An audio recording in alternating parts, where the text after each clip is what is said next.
Eh, sebagaimana kita tahu, sebenarnya ini udah libur.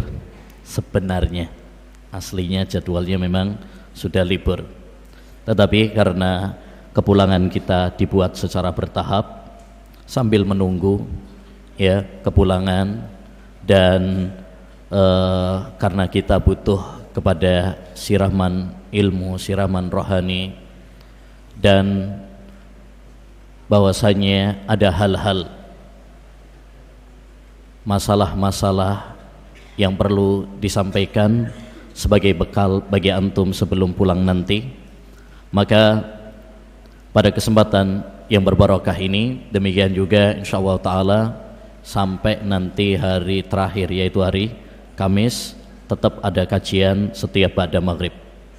Tetap ada kajian setiap ba'da maghrib. Ya, taib.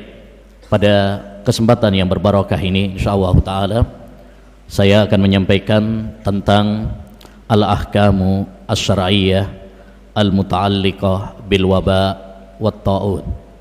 Masalah-masalah fikih yang berkaitan tentang wabah. Ini penting karena nanti antum mau pulang ada beberapa permasalahan-permasalahan fikih, masalah-masalah hukum agama yang berkaitan erat hari-hari ini yang dibutuhkan oleh setiap muslim dan muslimah. Saya ambil pembahasan ini dari dua sumber. Yang pertama, kitab Al-Ahkamus Syar'iyyah Al-Muta'alliqah bil Waba' wat Ta'un ma'a dirasatin fiqhiyah lil ahkamil muta'alliqah bi virus corona, Abu Abdul Aziz Haytham bin Qasim. Demikian juga ada makalah yang bagus yang ditulis oleh Al-Ustadz Dr. Firanda berjudul Permasalahan Fikih Terkait Corona. Taib. Kita langsung pada pembahasan-pembahasan yang dibutuhkan. Yang pertama adalah pembahasan terkait masalah masuk dan keluarnya dari dan ke kota yang terkena wabah. Rasulullah SAW pernah bersabda, "Idza sami'tum at-ta'un bi ardin fala taqdamu alaih, wa idza waqa'a bi ardin wa antum biha fala tahruju firaran minhu." Jika kalian mendengar tentang wabah ta'un di suatu tempat, maka janganlah kalian mendatanginya. Dan apabila ya terjadi di suatu tempat dan kalian berada di tempat tersebut, maka janganlah kalian keluar darinya karena lari atau menghindar darinya. Maka hadis ini menunjukkan kepada kita, ayyuhal ikhwah, salah satu bentuk ikhtiar bagi kita adalah larangan mendatangi area-area yang terkena wabah. Ya, area-area yang terkena wabah. Beberapa tempat ya sudah dinyatakan oleh pemerintah zona merah. Ya, beberapa tempat yang banyak wabahnya. Maka hendaknya bagi kita untuk berikhtiar. Ya, berikhtiar jangan mendatangi tempat-tempat yang terkena wabah tersebut. Ya. Seperti kalau di Indonesia, Jakarta, ya, Bali misalkan, itu beberapa tempat yang udah banyak yang terkena, maka jangan pergi ke sana. Ya. Kecuali kalau memang ada kebutuhan yang mendesak. Ya, kecuali kalau memang ada kebutuhan yang mendesak seperti pulang. Ini kebutuhan mendesak. Ya, ini diperbolehkan. Para ulama rahimahum wa ta'ala ya membolehkan hal itu kalau memang ada kebutuhannya. Kata Imam Nawawi, ammal khuruju li'aridin fala ba's, ya, wattafaqu ala jawazil khuruj ala jawazi al khuruj bisyughlin wa ghardin ghairil firar. Adapun keluar karena ada suatu tujuan, maka tidak mengapa. Ya, karena manusia tidak mungkin 24 jam di rumah terus. Ya, nggak boleh keluar sama sekali. Ya, itu suatu hal yang tapi setidaknya, dan ini anjuran dari pemerintah juga, hendaknya bagi kita untuk banyak di rumah, terutama saat-saat seperti ini. Kata Nabi alaihi salatu wassalam, ketika ada seorang sahabat bertanya kepada beliau, "Ya Rasulullah, man najah?" Wahai Rasulullah sallallahu alaihi wasallam, apa kunci keselamatan itu? Maka kata Nabi alaihi salatu wassalam, "Amsik alaika lisanak, walzam baitak, wabki ala khati'atik." Kata Nabi alaihi salatu wassalam, kunci selamat itu ada 3. Yang pertama, amsik alaika lisanak, tahan lisanmu. Tahan lisanmu, terutama di saat-saat seperti ini, ya, tahan lisan kita. Jangan mengatakan hal-hal yang dusta, ya, jangan menyebarkan berita-berita yang tidak valid, tidak terpercaya. Karena biasanya saat-saat seperti ini ada beberapa orang yang menyebarkan berita-berita hoax. Maka kita sebagai seorang muslim punya panduan. Ya ayyuhalladzina amanu in ja'akum fasikum binaba'in fatabayyan. Wahai orang-orang yang beriman, apabila ada seorang fasik yang datang membawa berita kepada kalian, ceklah terlebih dahulu. Jangan langsung diterima begitu, jangan langsung disebarkan begitu saja. Kunci yang kedua kata Nabi alaihi salatu wassalam adalah, ya, walzam baitak, tinggallah di rumahmu. Hanya ikhwan, salah satu cara agar kita selamat dari wabah ini adalah sering dan banyak-banyak di rumah. Kata, ya, Bapak Presiden kita, ya, Bapak Jokowi hafizahullahu ta'ala wa ra'ah, beliau mengatakan saatnya bagi kita sekarang ini, ya, belajar di rumah, bekerja, ya, di rumah, ya. Jadi bagi kita sekarang saatnya bagi kita semuanya untuk sering dan banyak-banyak di rumah. Dan ini terbukti dalam riset kedokteran, medis pun menyarankan hal ini untuk memutus, ya, rantai virus adalah dengan kita tidak banyak berinteraksi dengan manusia. Ya, kawan, virus itu ibarat korek api. Kalau dijejerkan korek api ini terbakar terus sampingnya. Tapi kalau kita memutusnya, ya, menjauhinya, maka Anda menjadi penyelamat karena memutus kebakaran tersebut. Oleh karenanya ini yang harus kita pahami. Kenapa sih sekarang pemerintah menganjurkan untuk banyak-banyak di rumah, jangan banyak keluyuran yang tidak perlu. Ya, ini adalah usaha untuk mematikan dan menihilkan, ya, penyebaran virus. Makanya di Saudi Arabia, itu sekolah diliburkan, udah lama diliburkan langsung, ya.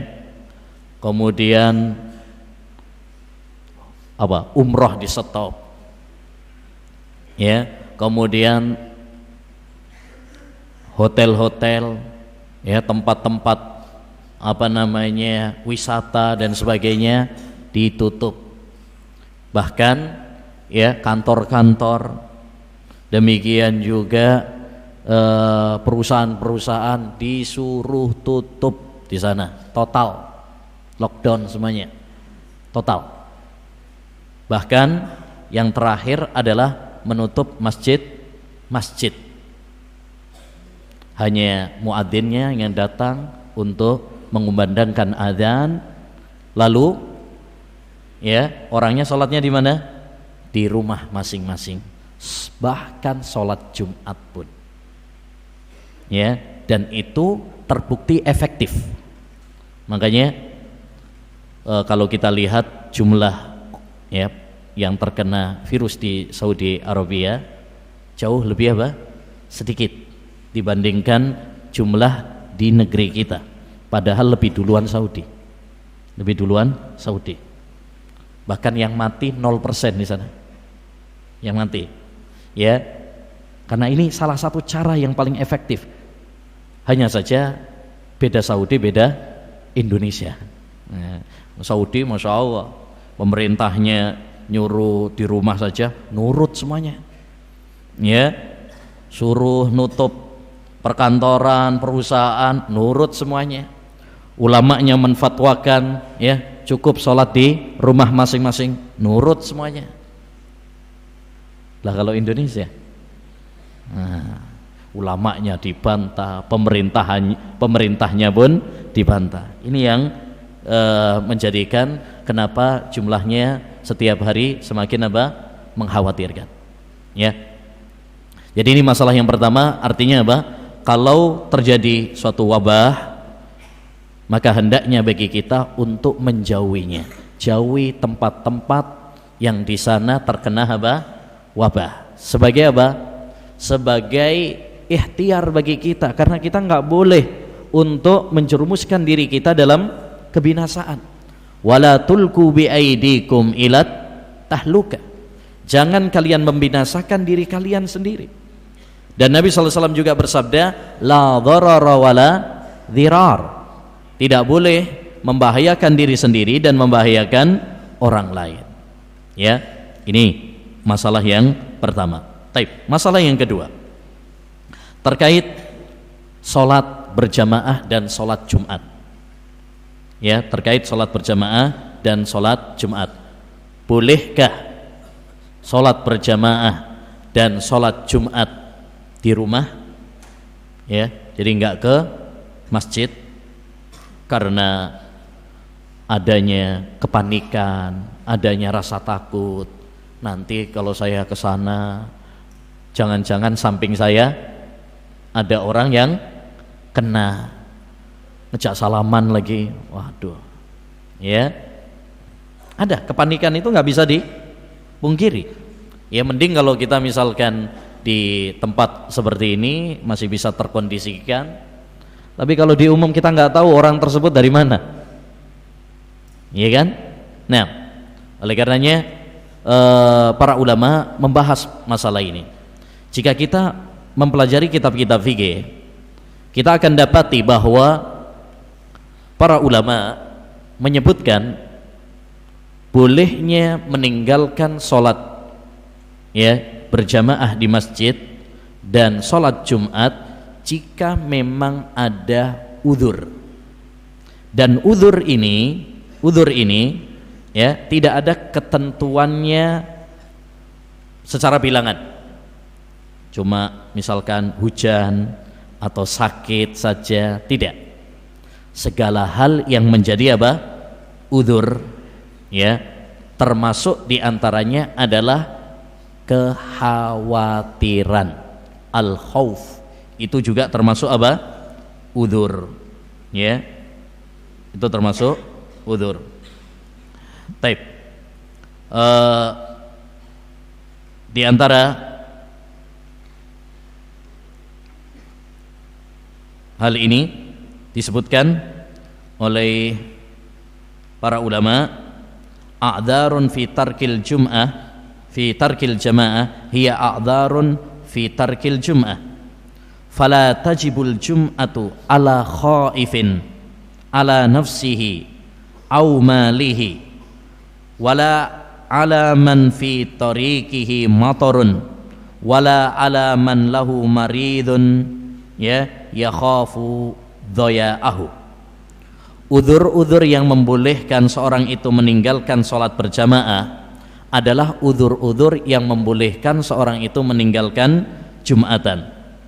Maka tidak wajib Jumat bagi orang yang takut ya mendapatkan keburukan atas dirinya. Dia takut, khawatir atau menimpa pada hartanya, atau menimpa pada ya bahkan diperboleh kalau karena hujan. Artinya apa? Kalau kita diperbolehkan sholat di rumah sebab hujan, lebih-lebih karena ya, fatwa para ulama ya di Saudi Arabia, ya di Saudi Arabia, Lajnah Daimah, demikian juga Hay'ah Kibarul Ulama membolehkan seorang tidak sholat ya di masjid atau tidak Jumatan ya jika memang dia khawatir. Perhatikan ini, jika dia memang apa? Khawatir. Saya bacakan fatwa Lajnah Daimah ditanya tentang kasus ini, yaitu berkaitan dengan virus corona. Ya, beliau mengatakan man khasyiya dharrar aw yadhurra ghairahu wal jamaah liqauli nabi alaihi salatu wassalam la dharara wala dirar. Barang siapa yang ya untuk membahayakan dirinya atau membahayakan orang lain, maka boleh bagi untuk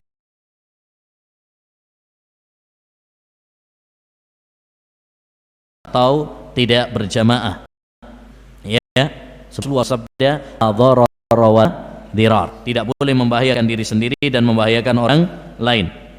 Ya, wa fi kulli ma dzukir idza lam yashhadil jum'ah fa innahu yusalliha dhuhran 4 rakaat. Dan bagi yang tidak sholat ya Jumat, jadi sholatnya di rumah, maka dia menggantinya dengan sholat duhur 4 rakaat. Kalau misalkan antum karena khawatir ikut Jumatan, berinteraksi dengan banyak orang ya, maka diperbolehkan untuk tidak sholat Jumat ya dalam situasi yang mengkhawatirkan. Terus apakah Jumatan di rumah? Ya, nanti antum khotibnya, ibunya hadir gitu ya kan, jadi makmum. Enggak. Kalau antum di rumah berarti tidak ada Jumatan. Sholatnya sholat apa? Sholat duhur. Sholatnya adalah sholat duhur. Jelas ya? Baik. Dan telah terbit fatwa juga dari Majelis Ulama Indonesia tentang masalah ini. Kalau fatwa Majelis Ulama Indonesia, mereka mentafsil, membedakan tentang daerah ya antara zona wabah yang berbahaya, zona merah atau zona aman. Ya. Jadi pada dasarnya mereka mengatakan tetap wajib berjamaah dan wajib sholat Jumat kalau Anda berada di zona ya yang aman. Misalkan kayak di sini misalnya insyaallah ya aman, Gresik belum ada yang positif, alhamdulillah. Mudah-mudahan ya Allah Subhanahu wa taala melindungi kita semuanya. Kemudian tapi kalau di daerah-daerah yang misalkan Jakarta misalkan ya MUI Jakarta, demikian juga gubernurnya sudah menginstruksikan tidak ada apa? Jumatan. Maka seperti ini harus ditaati. Harus ditaati. Berarti antum jangan Jumatan. Tergantung lokasinya.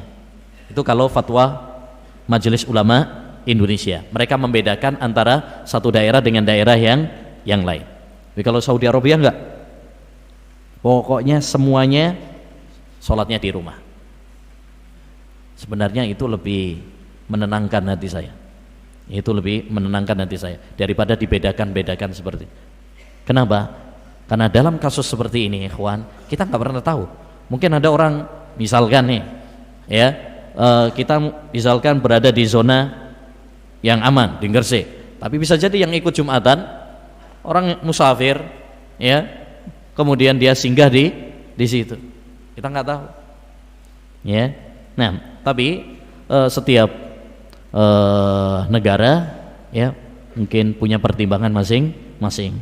Ala kulli hal, ayyuhal ikhwah rahimani wa rahimakumullah, yang harus kita pahami bahwa dalam kondisi-kondisi seperti ini ya kekhawatiran, ketakutan itu adalah suatu udzur. Suatu udzur. Jadi kalau misalkan ada seorang yang khawatir terhadap dirinya, kemudian dia tidak sholat berjamaah di masjid, atau tidak ikut Jumatan, jangan antum bilang munafik, jangan antum bilang pengecut, penakut, tidak. Ya, nah itu adalah rukhsah dari Allah Subhanahu wa Ta'ala. Baik. Selanjutnya, masalah yang ketiga. Kalau seandainya sholatnya di rumah atau Jumatannya di rumah, bolehkah seorang muadzin mengatakan sallu fi rihalikum, sallu fi rihalikum, sholatlah di rumah-rumah kalian? Jawabannya boleh. Dalam kondisi-kondisi seperti itu, ya, diantaranya dalam kondisi sekarang ini, boleh bagi seorang muadzin untuk menyuruh sholat di rumah. Sallu fi rihalikum. Ketika antum berada di tempat yang di sana wabah membahayakan, ya, banyak terjadi, maka boleh seorang muadzin mengatakan sallu fi rihalikum. Baik. Kapan seorang muadzin mengatakan sallu fi rihalikum? Ini ada perselisihan di kalangan para ulama. Ada yang mengatakan sallu fi rihalikum, ya, setelah hayya 'alas shalah, ada yang mengatakan setelah hayya 'alal falah, dan ada yang mengatakan setelah selesai adzan baru sallu fi rihalikum. Ada perselisihan, dan masalah fikih seperti ini kita harus berlapang dada. Baik, kalau muadzin mengatakan sallu fi rihalikum dan kita mendengarnya, apa yang kita katakan? Jawabnya apa? Ya, jawabnya apa? Ada perselisihan di kalangan para ulama. Sebagian para ulama mengatakan jawablah seperti yang dia ucapkan, yaitu sallu fi rihalikum juga. Ya, mereka mengatakan berdasarkan sabda Nabi sallallahu alaihi wasallam, idza sami'tumul mu'adzina faqulu misla ma yaqul. Kalau kalian mendengar seorang muadzin, ya, mengatakan, maka jawablah seperti yang dia katakan.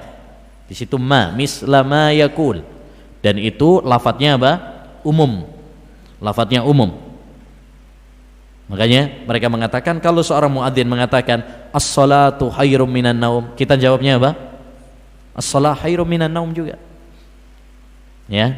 Adapun sebagian fuqaha ahli fikih mengatakan shadaqta wa bararta. Ini enggak ada hadisnya, la aslalahu, sebagaimana kata Al-Hafidz Ibnu Hajar Al-Asqalani. Baik.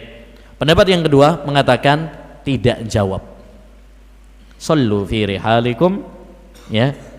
Kemudian kita tidak menjawab. Kenapa? Karena tidak ada dalilnya.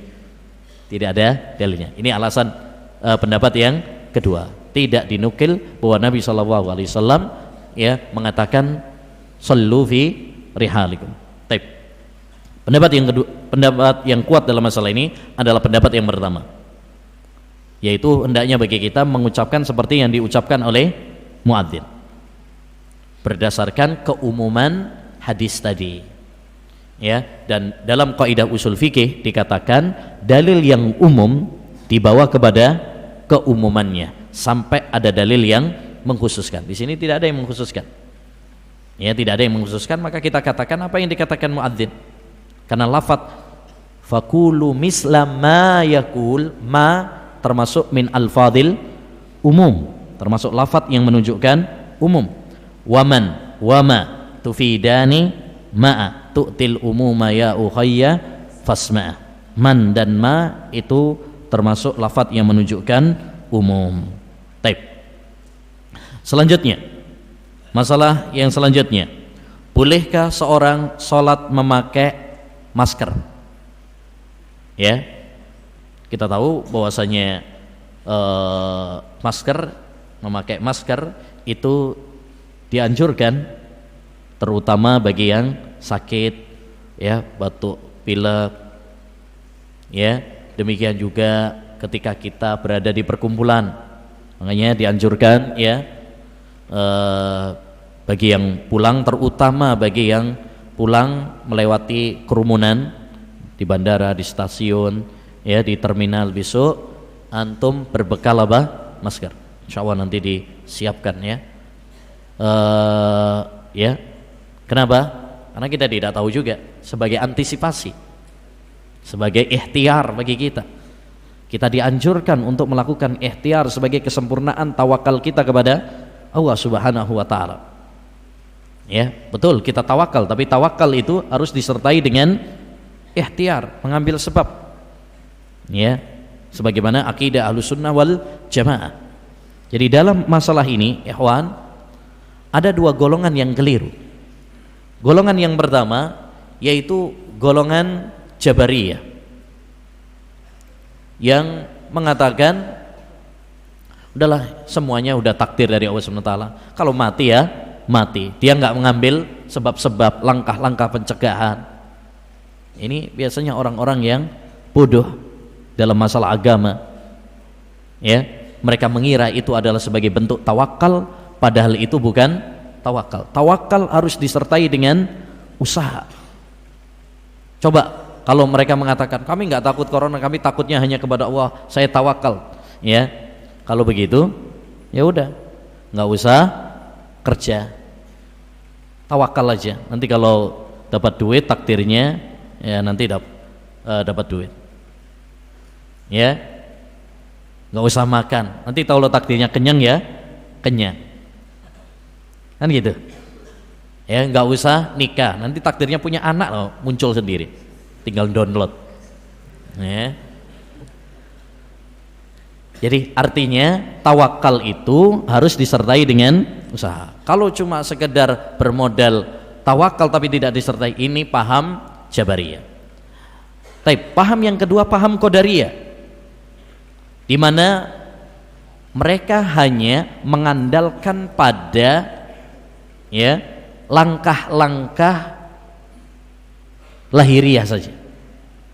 Mereka mengira kalau mereka sudah pakai masker berarti aman. Mereka mengira bahwa kalau sudah pakai baju kayak astronot itu, baju apa itu, ya, untuk perlindungan ya, anti perlindungan. Mereka mengira bahwasanya itu sudah aman. Tidak. Ya, Ahlussunnah wal Jamaah mereka sikapnya tengah-tengah. Apa yang mereka lakukan? Mereka tawakal kepada Allah SWT, bergantung kepada Allah Subhanahu wa taala, berdoa hanya kepada Allah Subhanahu wa taala, tapi mereka juga berusaha sebagai langkah-langkah apa? Antisipasi. Jelas ya? Ini akidah Ahlussunnah wal Jamaah dalam masalah ini. Bolehkah seorang pakai masker? Seorang mungkin takut di sampingnya nanti atau pas perkumpulan ya, tapi dia sholat pakai masker, boleh apa tidak? Hukum asalnya ayyul ihwa, memakai masker dalam sholat makruh dengan kesepakatan para ulama. Hukum asalnya, karena Nabi SAW melarang seorang menutup apa? Mulutnya ketika sholat. Naha Rasulullah SAW an yughattiya ar-rajulu fahu fis shalah. Rasulullah SAW melarang seorang itu menutup apa? Mulutnya ketika sholat. Jadi hukum asalnya makruh. Namun sebagaimana kaidah yang disebutkan oleh para ulama, annal makruh yajuzu indal hajah. Sesuatu yang makruh itu dibolehkan kalau ada hajat. Kalau misalkan antum sakit, batuk pilek, daripada menularkan, maka hendaknya pakai apa? Masker. Kalau antum misalkan khawatir, ada kekhawatiran, maka diperbolehkan. Ya, sholat pakai apa? Masker. Ya, sholat pakai masker. Jadi ini kaidahnya, hukum asalnya memang makruh, tapi diperbolehkan kalau memang ada hajah, ada kebutuhan. Karena kaidahnya al makruh yajuzu indal hajah. Ya. Taib. Demikian juga bagi yang akhwat. Bagi yang akhwat, hukum asalnya nggak boleh dia pakai cadar. Insya Allah ini ya, kalau akhwat nggak perlu pakai masker, sudah ada masker ya dengan cadarnya itu. Hukum asalnya nggak boleh, sholat kemudian pakai cadar, itu nggak boleh, makruh. Ya, tapi kalau memang ada hajah, ada kebutuhan, maka itu apa? Diperbolehkan. Baik. Masalah yang selanjutnya tentang hukum kunut nazilah di saat wabah. Apakah disyariatkan bagi kita untuk melakukan kunut nazilah di saat wabah seperti ini? Ini masalah yang diperselisihkan para ulama. Kalau tentang kunut nazilahnya tidak ada perselisihan ya, bahwa itu disyariatkan. Hanya saja masalahnya adalah apakah wabah itu termasuk ya nazilah yang disyariatkan bagi kita untuk melakukan apa? Kunut, seperti dalam kondisi perang dan sebagainya. Ini ada perselisihannya di sini. Jumhur ulama mengatakan disyariatkan kunut nazilah karena wabah. Madhab Syafi'iyah, madhab Hanafiyah, madhab Malikiyah, Hanafiyah, Syafi'iyah. Ya, mereka mengatakan wabah termasuk apa? Bagian dari nazilah. Taib. Pendapat yang kedua, ini madhab Hanabilah dan dikuatkan oleh Syekhu Masyayikhina Muhammad ibn Saleh Al-Utsaimin rahimahullahu ta'ala dalam kitabnya Fathu Dzil Jalali wal Ikram Syarah Bulughil Maram, mengatakan bahwasanya tidak disyariatkan kunut nazilah karena wabah. Alasannya adalah ya, bahwa wabah itu sudah sering terjadi di zaman Nabi, di zaman para sahabat, tapi tidak pernah ada nukilan bahwasanya mereka melakukannya.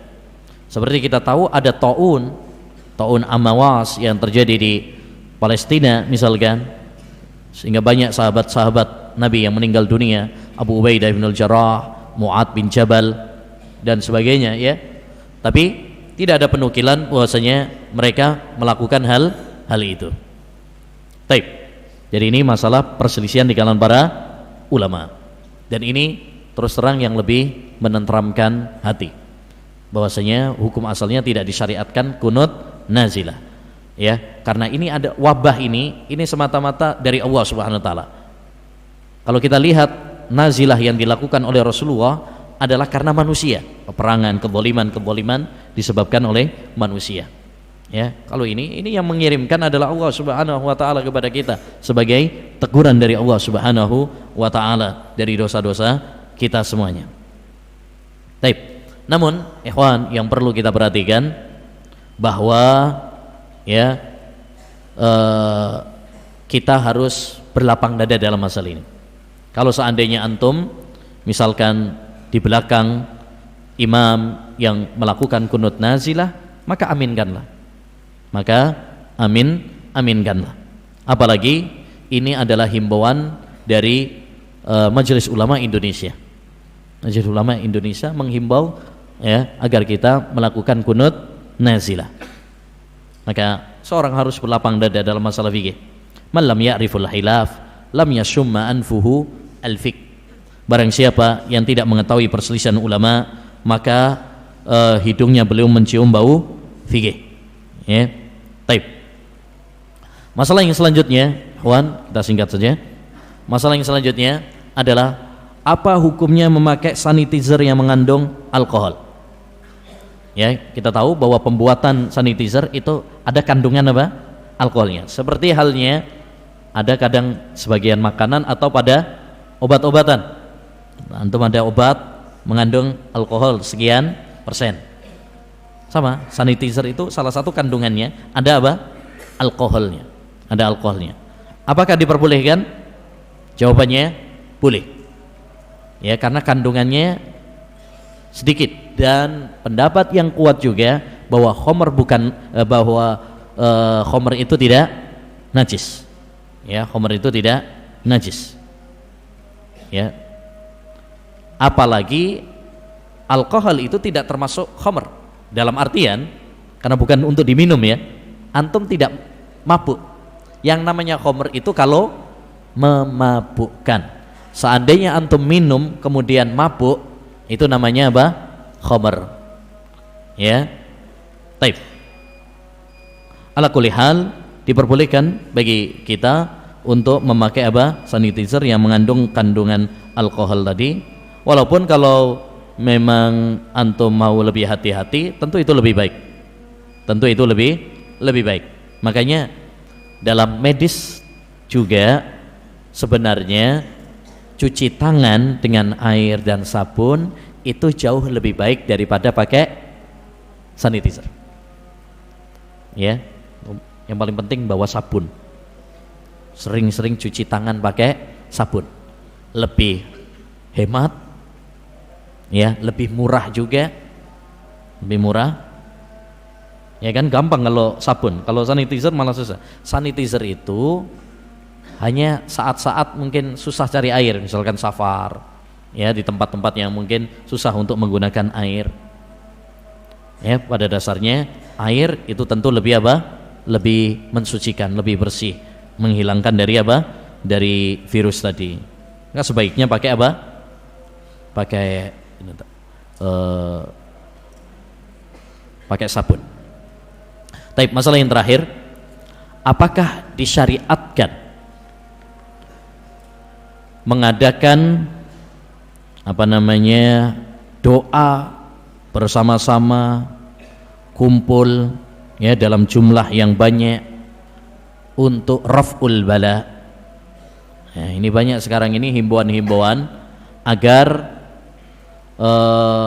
kumpul di masjid atau di lapangan untuk melakukan doa bersama tolak bala. Doa bersama tolak bala. Perbuatan ini ayyul ihwa, perbuatan yang tidak ada contohnya dari Nabi sallallahu alaihi wasallam. Ya, perbuatan yang tidak ada contohnya dari Nabi sallallahu alaihi wasallam. Dan suatu perkara bid'ah itu adalah dosa. Dan dosa adalah penyebab bencana. Maka jangan sampai kita di saat-saat bencana malah melakukan dosa yang mengakibatkan malah tambahnya bencana. Mestinya tobat dari bid'ah, ini malah melakukan bid'ah. Jangan sampai. Ya. Nah, ana bacakan apalagi kumpul-kumpul dalam jumlah yang banyak itu salah satu faktor penularan. Ya, makanya hindari perkumpulan-perkumpulan nanti ketika antum di rumah. Ya, kalau kita di sini masih lebih kondusif. Ya. Tapi kalau misalkan di luar perkumpulan di luar, antum nggak tahu ketika di luar itu bagaimana gitu kan, siapa yang di samping antum. Ya, maka hindari hal itu. Saya bacakan perkataan Al-Hafidz Ibnu Hajar Al-Asqalani dalam kitabnya Badlul Ma'un fi Ahbari Ta'un. Ini buku yang membahas tentang masalah wabah ta'un. Dan sebagai faidah, putri Al-Hafidz Ibnu Hajar Al-Asqalani dua-duanya meninggal dunia karena ta'un. Sehingga itulah yang menyebabkan beliau menulis kitab ini, menghibur dirinya dengan hadis-hadis tentang keutamaan ta'un. Dia mengatakan pada asalnya doa untuk menghilangkan wabah tidaklah terlarang. Yani kita berdoa supaya terhindar dari wabah, supaya wabah corona ini nggak ada masalah, bagus itu. Bahkan kata Imam Ibnul Qayyim, ad-du'a'u aduwul bala, doa itu adalah musuhnya bala. Namun kata beliau, berkumpul untuk berdoa bersama seperti pada sholat istisqa, maka ini termasuk bid'ah dalam agama. Pada zaman sekarang wabah ta'un pertama kali muncul di Kairo. Kairo itu mana? Mesir. Pada 27 Rabiul Akhir tahun 833 Hijriah. Korban yang meninggal tidak lebih dari 40 orang. Enggak lebih dari 40 orang.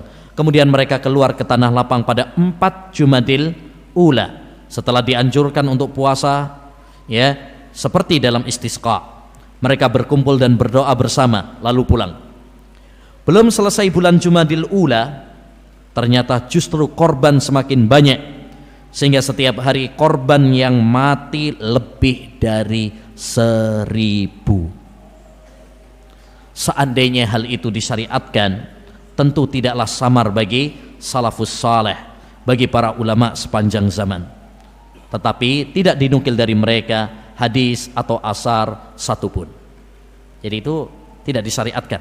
Nanti kalau antum ada undangan, ayo ikut, ini santri malah nggak ikut apa doa bersama.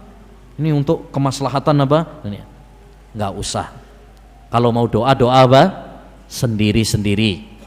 Ya, nggak usah kumpul-kumpul bersama seperti itu. Kata As-Suyuti juga, beliau mengatakan hal itu tidak ada dalilnya yang sahih dari Nabi. Kata beliau juga, bencana seperti itu terjadi pada masa Imam Al-Huda Umar bin Khattab. Sedangkan para sahabat saat itu masih banyak, namun tidak dinukil dari seorang pun dari mereka yang melakukan ritual doa bersama tersebut. Jadi tinggalkan perkumpulan-perkumpulan, apalagi tadi itu nggak ada apa contohnya dari Nabi SAW. Ikhwan, ya ini karena perkumpulan-perkumpulan ya itu salah satu sebab penularan virus. Ini salah satu sebab. Makanya sekarang sudah banyak imbauan-imbauan supaya, cuma pemerintah kita nggak bisa seperti Saudi, harus lockdown total ya di rumah. Nggak bisa, nggak kuat ekonominya, bisa krisis Indonesia kalau seperti itu. Ya, kita harus memaklumi juga. Ya, kita harus memaklumi juga. Ya, karena untuk hal itu tentu mengambil keputusan itu keputusan yang sulit ya bagi pemerintah. Setidaknya kurangi keluyurannya. Ya, kerasanlah di rumah, belajar di rumah, bikin kegiatan-kegiatan yang positif. Dan ingat seperti yang kemarin saya katakan, kita liburkan, ya kita liburkan, kita pulangkan, bukan berarti liburan. Jangan nanti antum kita pulangkan malah ke Ancol, malah ke Puncak, malah ke ya apa mana Batu misalkan, ya jangan. Ini bukan untuk rekreasi. Ya, ini untuk antum nanti banyak belajar di rumah, ibadah di rumah, banyak-banyak belajar di rumah. Insya Allah besok kita akan rapatkan lagi tentang sistem pengontrolan belajar di rumah. Jadi tetap nanti insya Allah Ta'ala kita akan ada kontrol dari ma'had kepada santri-santri kita selama di rumah ini, ya tentang kegiatan-kegiatannya, belajarnya, ibadahnya, ya supaya tetap kita nyambung ya, ada ikatan ya. Nah, masalah yang terakhir, ayyuhal ikhwah, apakah ada penyakit menular itu? Tadi kok kita sering sampaikan jangan ikut perkumpulan, ya bahkan para ulama ya, sebagian para ulama mengatakan apa? Nggak usah untuk sementara waktu jangan jabat tangan, cukup dengan salam saja. Bahkan Syekh Shalih Al-Fauzan tatkala ada yang mau jabat tangan kepada beliau menolak, enggak mau.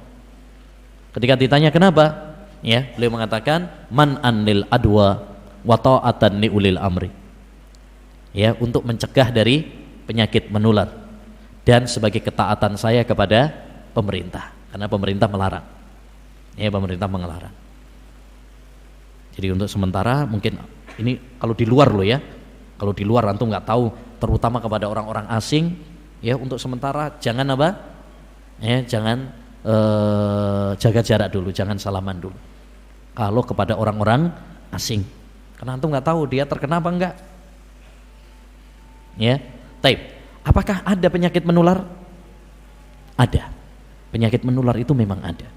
Rasulullah SAW mengatakan, firra minal majdumi firaraka minal asad. Larilah kamu dari orang yang lepra seperti kamu lari dari singa. Dan Nabi mengatakan la yuradu mumridun ala musih. Janganlah yang sakit dicampur dengan yang sehat. Itu menunjukkan bahwasanya penyakit menular itu memang apa? Ada. Bagaimana dengan hadis la adwa wala tiara, tidak ada penyakit menular? Kata para ulama, yang dimaksud tidak ada penyakit menular di situ yaitu seperti keyakinan orang-orang jahiliyah, di mana mereka beranggapan bahwasanya tidak ada penyakit ya menular dengan sendirinya. Ya. Tapi yang benar adalah penyakit menular itu ada, tapi semuanya dengan takdir dari Allah Subhanahu wa taala. Adapun menular dengan sendirinya, maka ini tidak ada. Ya, tidak mungkin. Segala sesuatu terjadi pasti dengan takdir dari Allah Subhanahu wa taala, dan ini diakui oleh semua ahli kedokteran. Semua ahli kedokteran sepakat bahwasanya penyakit itu ada yang menular. Kalau antum bilang nggak ada penyakit menular, ya kamu akan ditertawain sama para dokter. Ya, taib.